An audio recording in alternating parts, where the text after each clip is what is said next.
یہ مجید امجد صاحب کی ایک بہت خوبصورت مابعد الطبیعاتی نظم ہے جو انہوں نے 1941 میں لکھی، اور اس کا عنوان ہے کنواں۔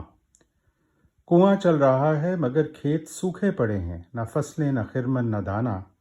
نہ شاخوں کی باہیں نہ پھولوں کے مکھڑے، نہ کلیوں کے ماتھے نہ رت کی جوانی۔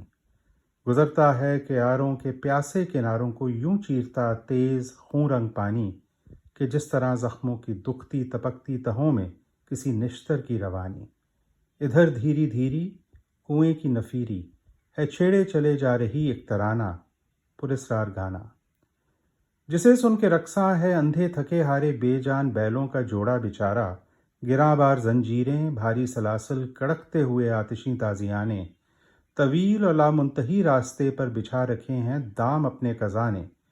ادھر وہ مصیبت کے ساتھی ملائے ہوئے سینگوں سے سینگ، شانوں سے شانے، رواں ہے نہ جانے کدھر کس ٹھکانے، نہ رکنے کی تاب اور نہ چلنے کا یارہ، مقدر نیارہ۔ کنویں والا گادی پہ لیٹا ہے مست اپنی بنسی کی میٹھی سریلی صدا میں، کہیں کھیت سوکھا پڑا رہ گیا اور نہ اس تک کبھی آئی پانی کی باری، کہیں بہہ گئی ایک ہی تند ریلے کی فیاض لہروں میں کیاری کی کیاری، کہیں ہو گئیں دھول میں دھول لاکھوں رنگا رنگ فصلیں ثمردار ساری۔ پریشاں پریشاں گریزاں گریزاں تڑپتی ہیں خوشبوئیں دام ہوا میں نظام فنا میں،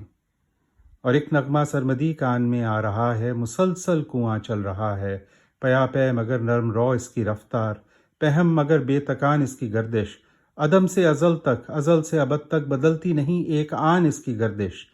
نہ جانے لیے اپنے دولاب کی آستینوں میں کتنے جہان اس کی گردش۔ رواں ہے تپاں ہے یہ چکر یوں ہی جاوداں چل رہا ہے، کنواں چل رہا ہے۔